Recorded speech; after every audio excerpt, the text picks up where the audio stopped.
Haleluya, shalom, shalom, shalom, kekasih Tuhan. Bagaimana keadaan saudara malam ini? Cuaca di sekitar kami sangat baik dan mari kita siapkan hati untuk mendengar firman Tuhan, merenungkannya, dan kita menjadi pelaku firman bersama-sama. Kasih-Mu tanpa batas ya Tuhan. Berbicara buat kami lewat firman-Mu dan kami mau belajar bahwa kasih Kristus yang menguasai kehidupan kami akan memampukan kami untuk mengasihi sesama kami. Terima kasih Bapa dalam nama Yesus. Amin.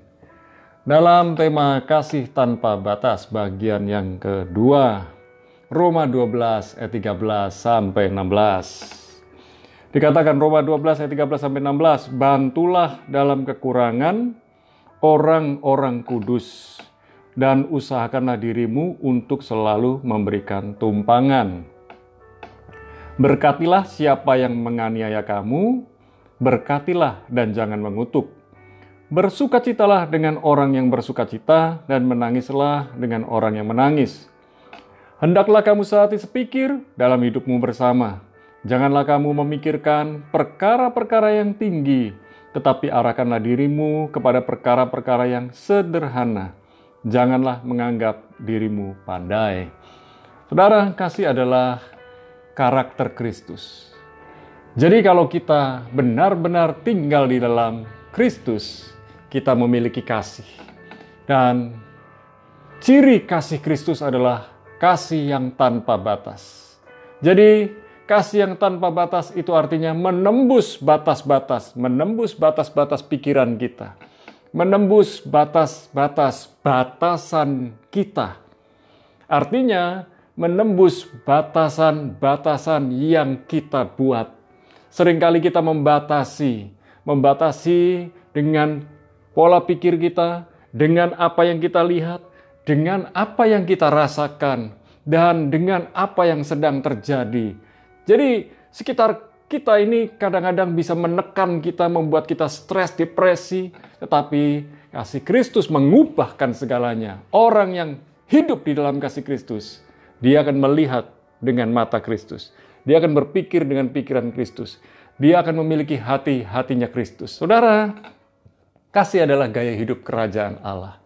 Jadi, kerajaan Allah adalah tempat di mana Sang Allah, yaitu Tuhan kita Yesus Kristus, menjadi raja dalam kehidupan kita. Dan mari kita belajar bersama-sama ya Tuhan, saudara yang dikasih Tuhan, bahwa yang pertama, kasih itu berkorban. Kasih itu berkorban. Dalam Roma 12, 13 sampai 14 dikatakan, bantulah dalam kekurangan orang-orang kudus, dan usahakanlah dirimu untuk selalu memberikan tumpangan. Bantulah orang-orang kudus. Artinya, saudara-saudara seiman kita, yang kita tahu yang perlu dibantu, bantulah. Lalu mungkin ada pertanyaan, kalau begitu yang tidak seiman bagaimana? Tetap bantu, bahkan bantulah mereka. Mari kita belajar membantu bukan untuk orang-orang yang akan membantu kita. Bantulah orang-orang supaya mereka mendapatkan keringanan, supaya mereka ini mendapat kelegaan, supaya mereka ini tidak memiliki beban yang lebih berat. Artinya, dukungan kita, bantuan kita membuat mereka menjadi lebih lega, menjadi bebannya lebih ringan. Saudara, di dalam kasih ada pengorbanan. Tentu, kalau saudara mengasihi, termasuk mengasihi seseorang, ada harga yang harus dibayar, yaitu pengorbanan. Jadi kasih tanpa pengorbanan bukanlah kasih. Kasih itu tanpa pamrih. Untuk memiliki yang tanpa pamrih, itulah pengorbanan. Sebab kasih yang dengan pamrih, yang mengharapkan balasan, itu bukan pengorbanan, itu investasi. Saudara yang dikasih Tuhan, dalam kasih ada kepedulian, peduli dengan orang lain. Termasuk di dalam kasih itu berbicara memberikan tumpangan. Memberikan tumpangan itu baik kendaraan kita, naik motor kita, naik mobil kita, di rumah kita, Namun saya ingatkan, sebaiknya tumpangan itu juga harus sebaiknya yang sama jenisnya. Baik laki dengan laki, perempuan dengan perempuan. Jangan sampai laki dengan perempuan satu mobil, apalagi bukan suami istri, dan itu akan menjadi sorotan publik. Saudara yang dikasihi Tuhan, di dalam kasih ada berkat Tuhan. Ketika saudara mengasihi, saudara mengalirkan berkat Tuhan. Di dalam kasih, saudara menerima kasih Kristus, saudara menerima berkat dari Kristus, kemudian saudara mengasihi sesama, berarti saudara mengalirkan berkat. Orang yang diberkati siap menjadi berkat. Sementara orang yang diberkati tidak mau mengalirkan berkat, di dalam hidupnya tidak akan mengalami berkat-berkat yang berkelimpahan. Perhatikan baik-baik, berkat kelimpahan, berkat yang berkelimpahan, berkat yang semakin banyak akan diberikan oleh Tuhan kepada orang-orang yang bisa dipercayai oleh Tuhan. Ketika kita menjadi penyalur berkat Tuhan, percayalah, saudara tidak pernah kekurangan. Saudara akan menikmati berkat demi berkat Tuhan. Saudara, perhatikan baik-baik. Orang serakah selalu akan merasa kekurangan. Tetapi orang yang bisa bersyukur, dia akan menerima dan menerima berkat dari Tuhan. Percayalah dan belajarlah bersyukur senantiasa. Yang kedua, kesehatian di dalam kasih. Roma 12 ayat 15. Bersukacitalah dengan orang yang bersukacita dan menangislah dengan orang yang menangis. Kasih itu memampukan kita bisa berbagi perasaan dengan orang lain. Mari kita punya perasaan, jangan dipendam sendiri, jangan disimpan sendiri. Kalau kita lagi sedih, share-lah kepada saudara yang bisa Anda percayai. Berbagilah cerita dengan mereka. Sehingga apa yang saudara rasakan bisa dirasakan oleh saudara yang lain. Demikian pula kalau kita berbahagia, bagikan rasa bahagia kita dengan orang lain. Seringkali kalau kita ini susah, kita ngomong dengan orang lain. Tapi waktu kita bahagia, kita lupa berbagi kebahagiaan dengan orang lain. Oleh sebab itu, belajar berbagi perasaan, tentu dengan orang-orang yang bisa kita percayai. Dan kita jangan juga mengumbar perasaan kita seenaknya, sehingga orang lain terluka dengan gaya hidup kita. Kekasih Tuhan, yang namanya kasih itu tidak egois. Kasih itu tidak mementingkan diri sendiri. Kasih itu benar-benar bukan berpusat kepada diri sendiri. Kasih itu berpusat kepada Yesus Kristus. Kasih itu bermula dari Yesus Kristus. Kasih dari Yesus Kristus itu yang kita bagikan kepada orang lain. Dalam kasih menghasilkan belas kasihan. Dalam kasih ada kemurahan. Dalam kasih ada kepedulian. Ada berkat Tuhan berlimpah di sana. Itu yang kedua. Yang ketiga, kasih itu sederhana. Dalam Roma 12 ayat 16 dikatakan, hendaklah kamu sehati sepikir dalam hidupmu bersama. Janganlah kamu memikirkan perkara-perkara yang tinggi, tetapi arahkanlah dirimu kepada perkara-perkara yang sederhana. Janganlah menganggap dirimu pandai. Saudara, kasih itu simple, gak ribet. Dan kasih itu juga gak ribut. Di dalam kasih gak ada keributan. Pasti, kalau ada keributan, kalau ada pertengkaran, di situ ada kepentingan diri sendiri. Di dalam kasih, benar-benar mengutamakan kepentingan bersama. Kalau orang mementingkan diri sendiri, dia akan menimbulkan keributan. Pastikan, pusat kehidupan kita bukan diri kita. Pusat kehidupan kita adalah Yesus Kristus. Ketika kita berpusat kepada Yesus Kristus, pikiran kita, pikiran Yesus Kristus. Perkataan kita, perkataan Yesus Kristus. Karena hati kita dipenuhi oleh firman Yesus Kristus. Saudara yang dikasihi Tuhan, kasih itu ada kerendahan hati. Di dalam kasih ada kerendahan hati. Orang yang rendah hati, dia bisa belajar menerima orang lain. Belajar mengerti orang lain. Belajar peduli orang lain. Bahkan di sini dikatakan, janganlah kamu memikirkan perkara-perkara yang tinggi, tapi arahkanlah dirimu kepada perkara-perkara yang sederhana. Mari kita belajar hidup di dalam kasih Kristus dengan memikirkan hal-hal yang sederhana. Saya percaya Tuhan bisa memberkati kita waktu kita memikirkan hal-hal yang sederhana. Nggak muluk-muluk, nggak yang macem-macem, yang simple aja, yang nggak ribet. Dan kasih itu nggak neko-neko. Saudara, lihat kalau kita ini benar-benar memikirkan hal-hal yang sederhana, Tuhan akan buka jalan-jalan pemikiran kita. Flow and follow Jesus. Mengalir dan mengikutlah Yesus. Maka saudara tidak akan babak belur dalam kehidupan. Seringkali kita ini nabrak sana nabrak sini karena keakuan kita kuat.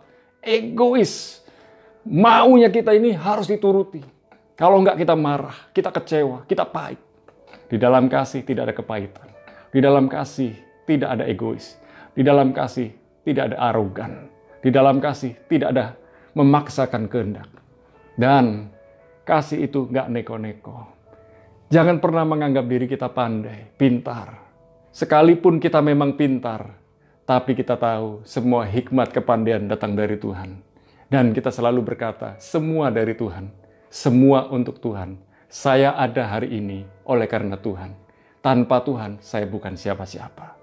Malam ini, saya berikan kesimpulan buat saudara. Fokus kasih bukanlah diri sendiri, namun kepentingan bersama. Di dalam kasih ada berkat. Di dalam kasih tidak ada kemarahan.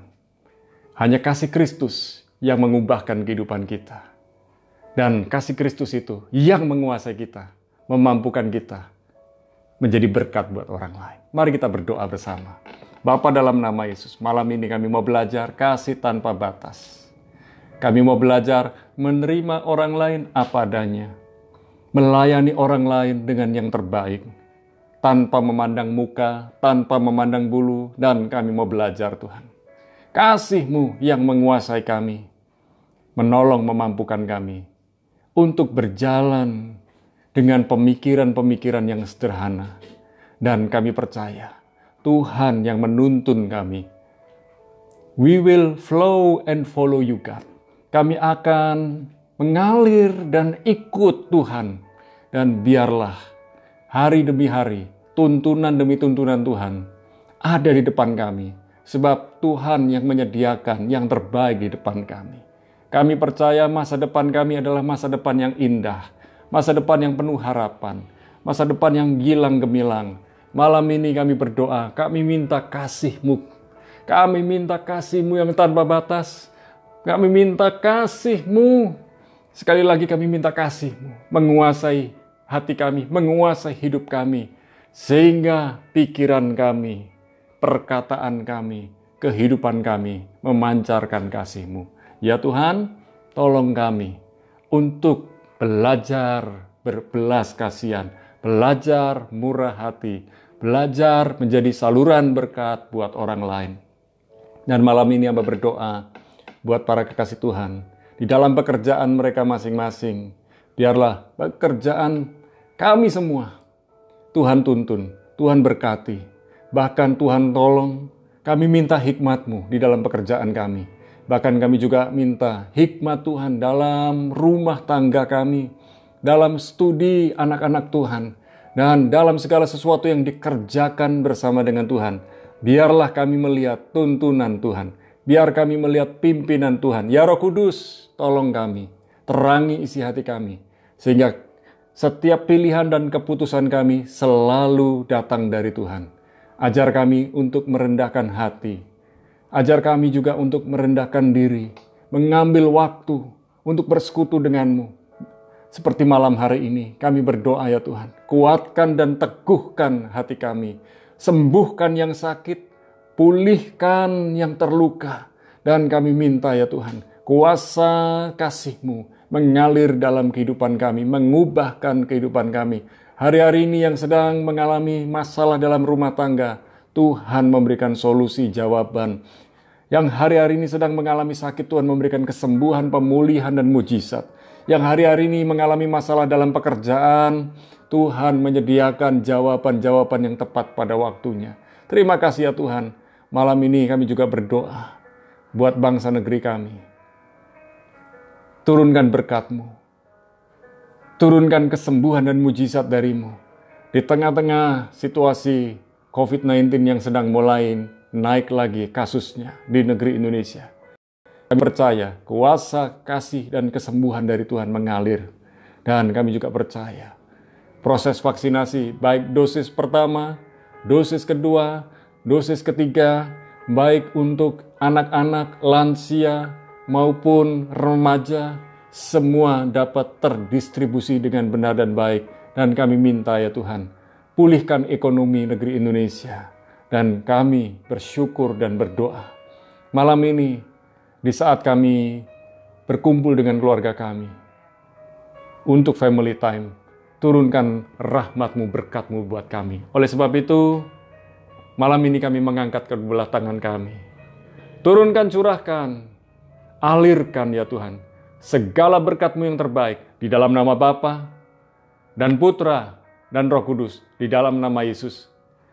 Kami bersyukur, kami berdoa, sama-sama katakan amin. Tetap bersyukur dan bersukacita. God bless you.